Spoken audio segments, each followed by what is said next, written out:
Good morning, and welcome to another edition of Preston Conversations.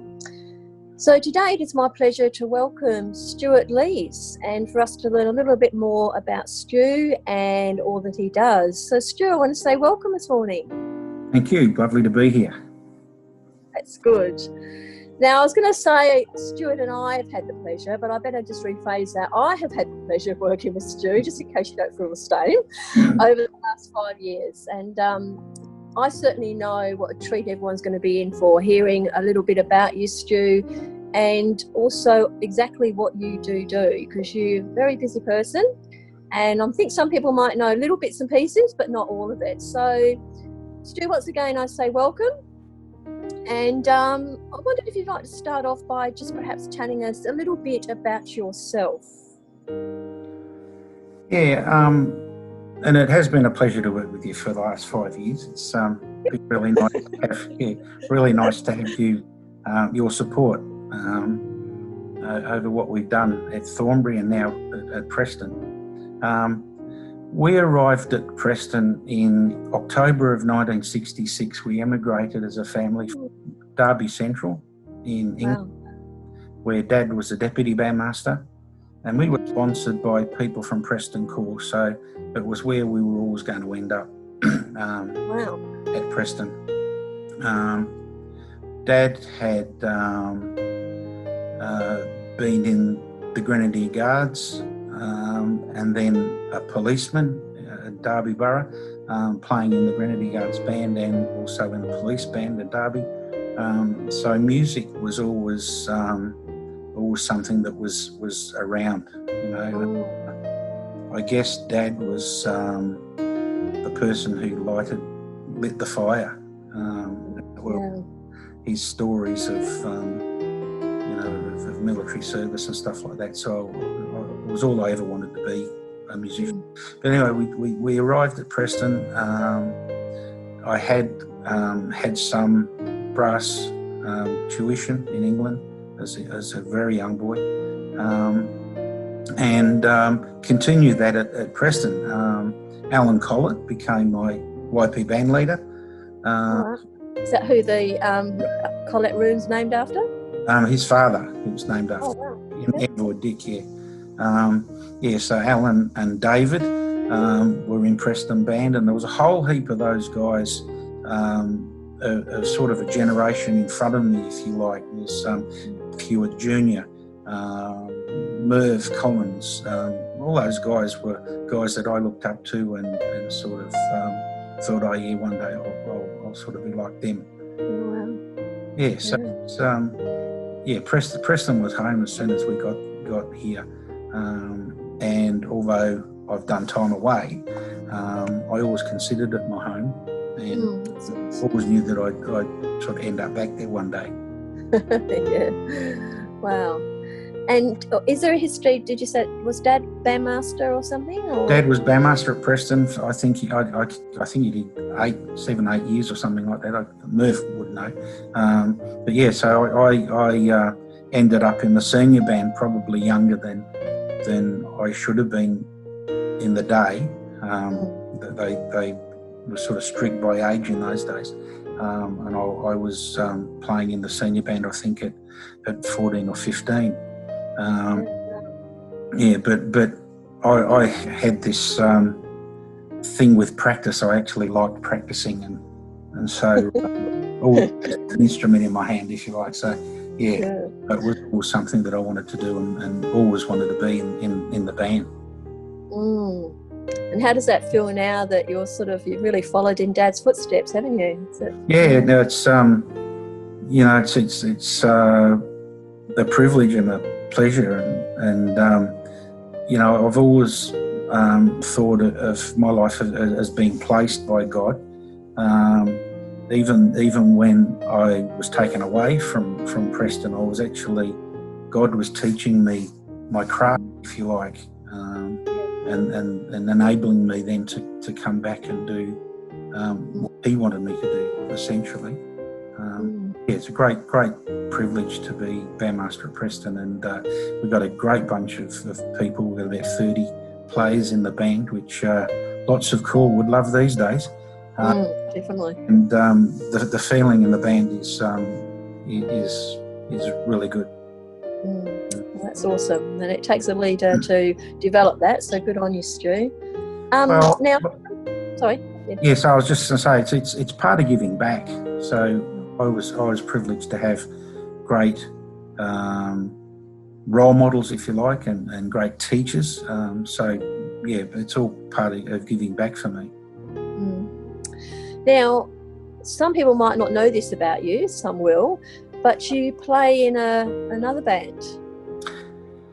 Yeah, so I'm a closet country music fan, not the yeehaw variety, but the sort of more modern harmonic type country music. And I play in a band called the Dalton Gang. It's a 3-piece band. Some people will have seen us operate around the place. We've been together now for, I think, 23, 24 years. Wow. And we all came together through other bands and working in a bigger band. And we talked one day and thought we could do it on our own as a 3-piece, which was financially more viable.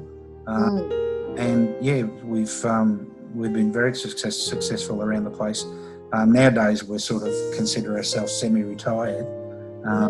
We still get together probably 2, 3, 4 times a month to play in RSLs and functions and stuff like that.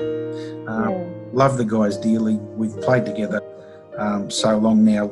Leo, the guitarist, and Helen, the bass player.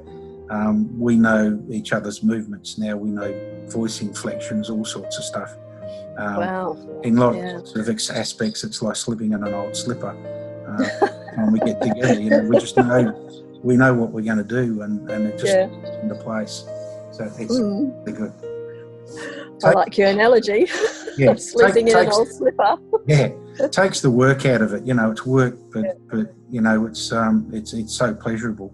You find a job you like, and you never work in a life. So it's I've been lucky. Well, I've had the pleasure of hearing you not actually play live. I haven't been to one yet, but hearing you practice. I used to love those times when you were practicing down at Thornbury, and I was sitting in my office, and I was very well entertained on those days. So I highly recommend, if you haven't seen the Dalton Gang, and when you can get back up and running, people, please go down and listen and have a nice meal out and be entertained. Yeah, we love seeing people around. It's really good, and can't wait to get back after everything. I bet. And back up again. So Stu, and apart from that, you've got quite a few different hats that you wear in ministry, and I know one of the first hats I want to discuss with you is you do Just Brass. Now you do that down at Sunshine. Can you explain a little bit about what the Just Brass program is and what your involvement is and how it works, please? Yeah, I do 3 Just Brass programs actually. We do one for Sunshine and one for Castlemaine and one for Morpeth. And basically it's the Army going into primary schools and setting up music programs. The education department now don't, as a rule, run music programs in schools. Oh, right. Okay. The Army go in, and it's a win-win for the school and for us. We don't Bible bash, if I can say that. We go in and we're sort of Jesus with our sleeves rolled up, and we're to be a good influence and a good role models for these kids. So we set up, music programs in the form of brass bands, because that's what we do in the Army. So funding is sought and found, and we buy the instruments and use them in the school. It's more than a music program. It's socialisation type stuff as well. These kids actually belong to something. It enhances academic achievement as well, reading, writing, counting, math. Many faceted program, and the kids win out of it, the school wins out of it, and we win out of it because we're in the community doing stuff. Yeah, I didn't think of all those benefits. I sort of, got a little bit of a connection before, but when you say some of those other academic things, yes, it's quite beneficial, isn't it? So, yeah. Maths comprehension, music has this ability to unlock the brain, in ways that nothing else can. And we know now that kids learn in different ways. They don't all learn the same way. So music can enhance for a child something that they've struggled with for a long time. It just opens up part of the brain and they're able to. And we see that time and time again in some of the kids. Wow. They love having, being able to hold an instrument and play it in a very short time, which you can with a brass instrument.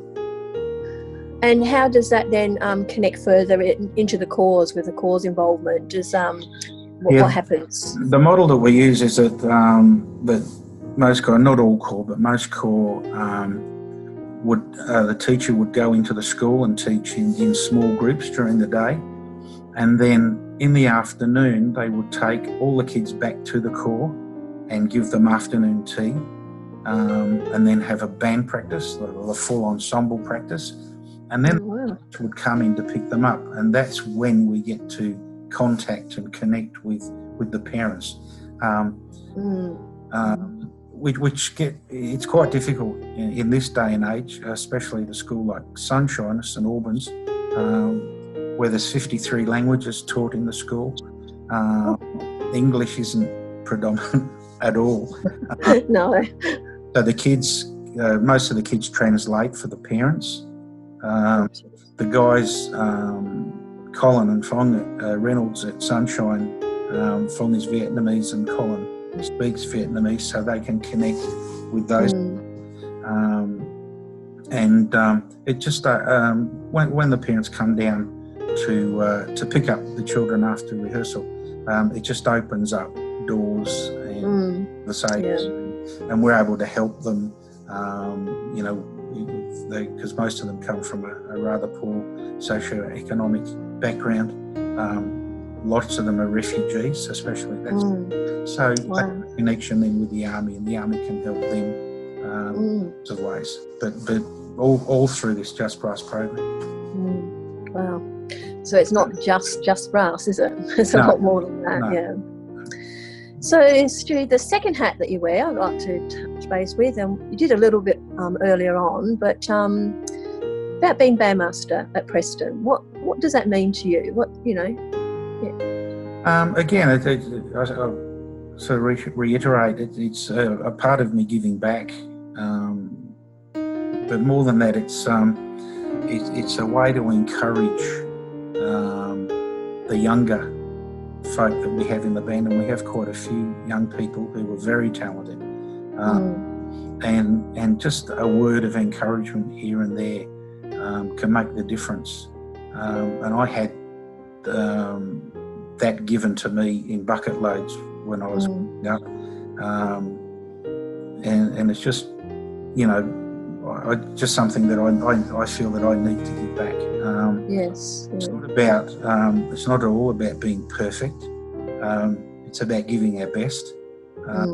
And at Preston, we especially in the band, we use it a lot. The phrase "our best for the highest." Love that. So we don't and we don't expect perfect in any form, but our best. It just happens that our best at Preston's pretty high. It's great, it's lovely. It's a shame. It's a shame the lockdown came when it did, because the band was playing really well. There were some really nice things happening there. Hopefully we won't lose that, and we'll get that back sort of pretty easily when we're able. Yes, I think so.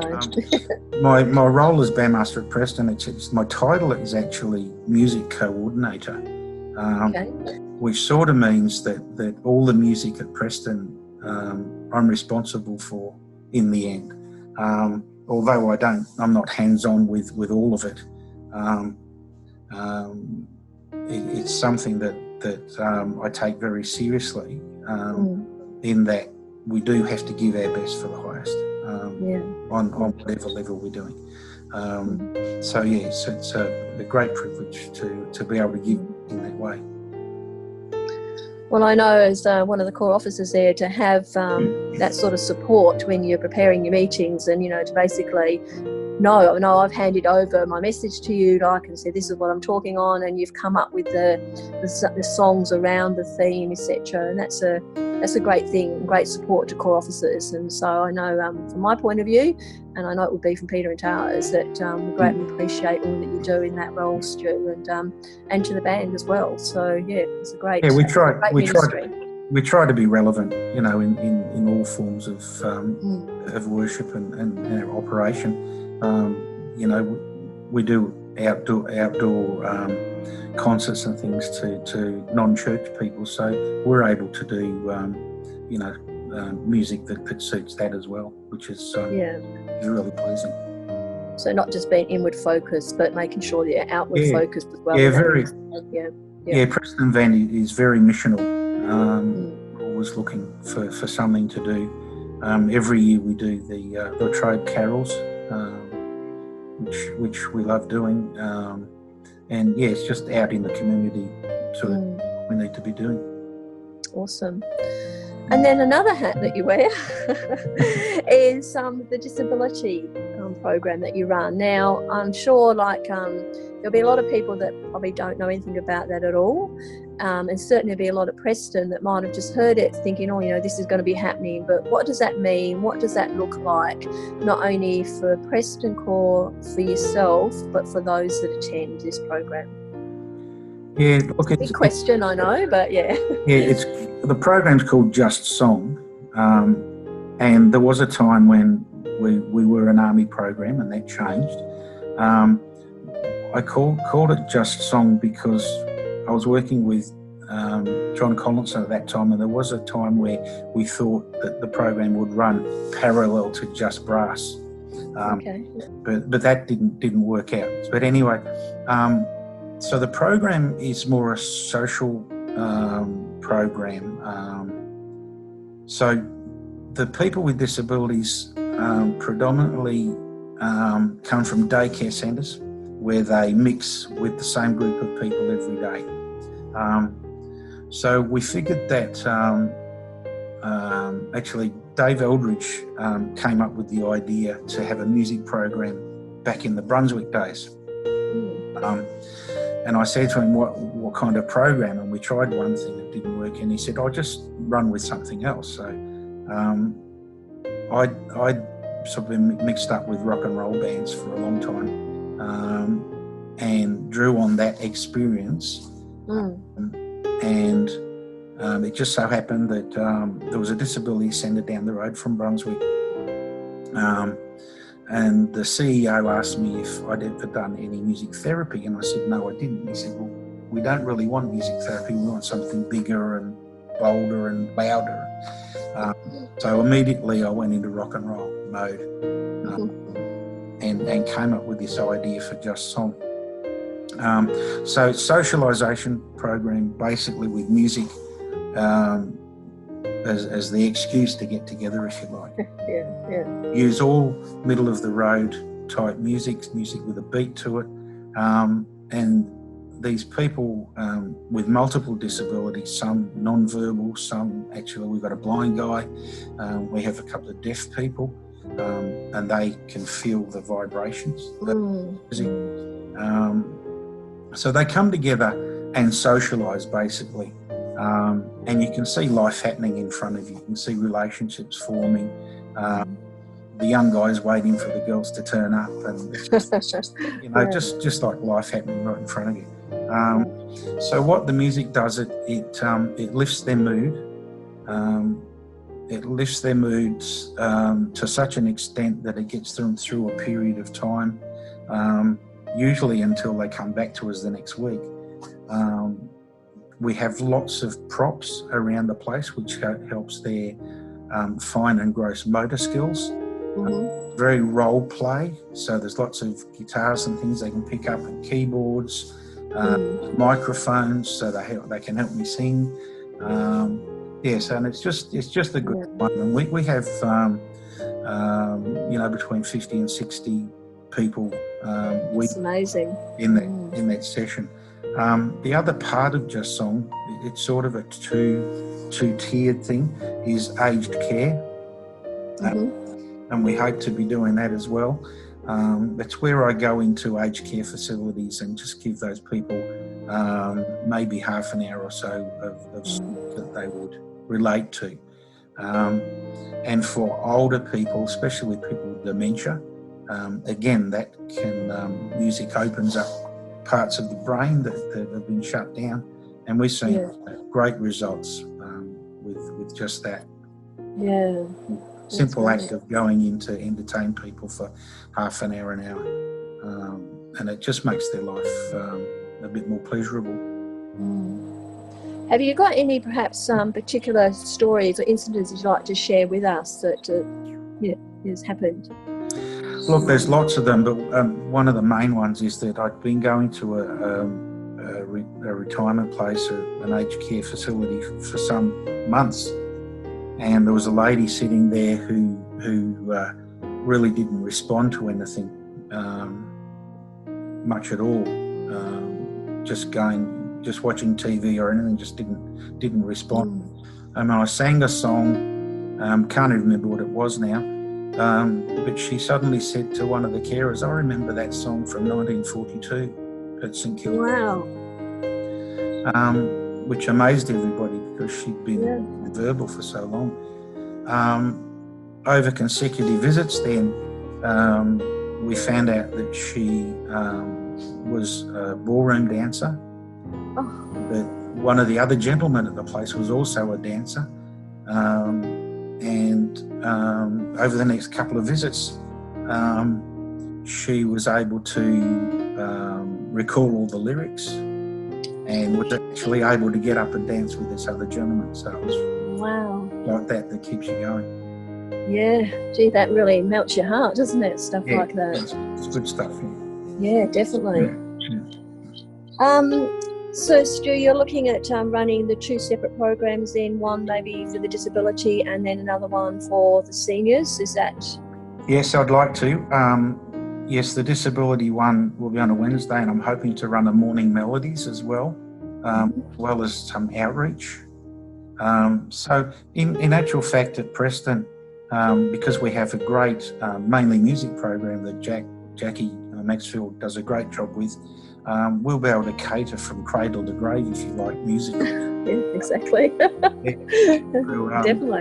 Right. So, it's a great ministry, and it enables us to get out into the community in many ways. Blue light discos is another one that we can run,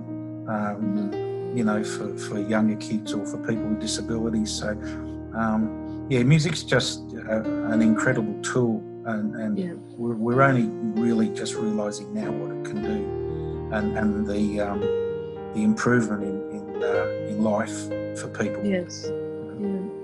And missionally, I know you have shared some stuff with me missionally about what that means, but there's been often you said that they've recognised they're actually coming into a church, that some, have indicated they know they're actually in a church. Spiritually, where do you see it going spiritually as well? Look, these guys, most of them actually don't know the concept of Jesus, don't know the concept of becoming saved. But I believe my God's already done the deal with them. Absolutely. Suffer the little children. And we think of them as children, these people. And I think that God gave me this talent, and if I didn't pass it on in some way, I'd be shortchanging. You don't do that. Giving these guys that little bit of pleasure, and they know where they are. Yes. Yeah.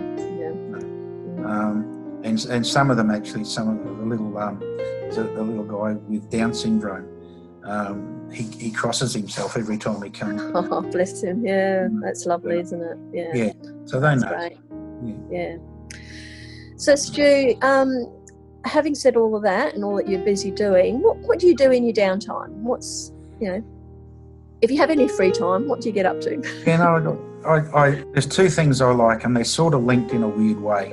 I like gardening, and I like cooking. So here's the link. I won't grow anything I can't eat. I love it. So I love herbs and vegetables, and yes.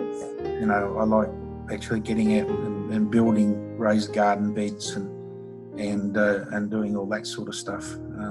And then, you know, reaping the rewards of that and creating something delicious out of it is really good. And so, you know, my favourite shows are cooking shows, and MasterChef, and Poe went out last night, and that's a shock.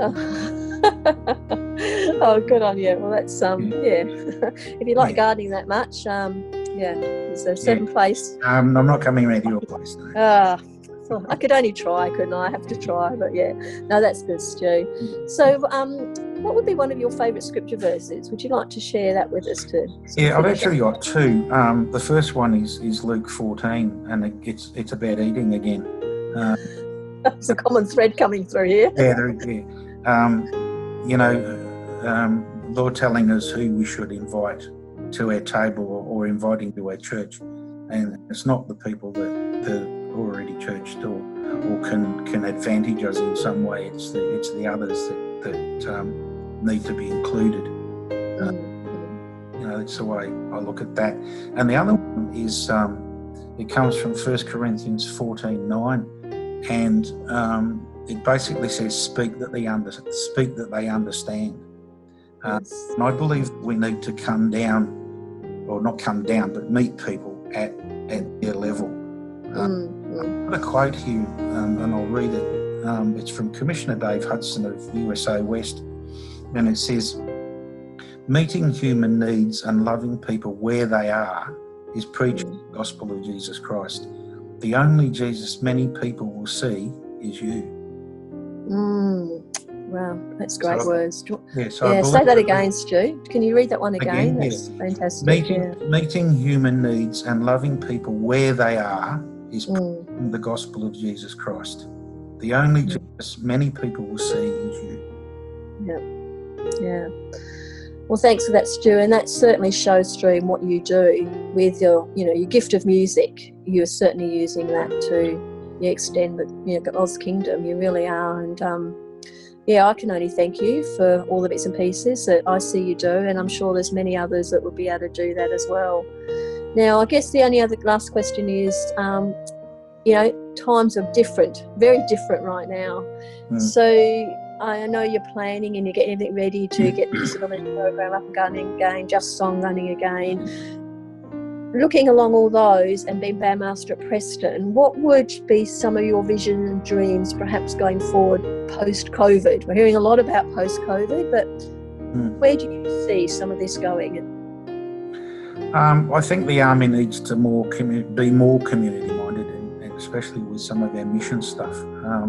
Some of the mission stuff that is inward, if I can put it. Yes.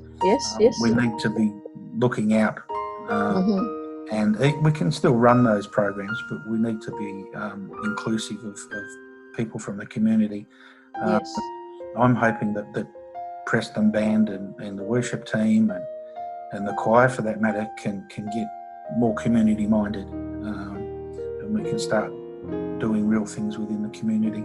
I know through Just Song, more people will be through the building every week. So that's an opportunity in itself. People from the court to hook in and sort of latch onto that. This opportunity to invite people from the court to come and have a look.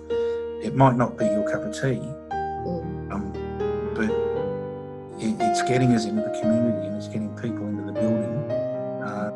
And you'll be surprised at the people that have helped the program through the years.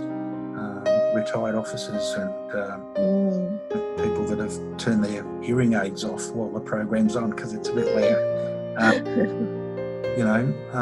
But it's all for these people. It's all for people that come into our buildings from the community. So more community minded, I think.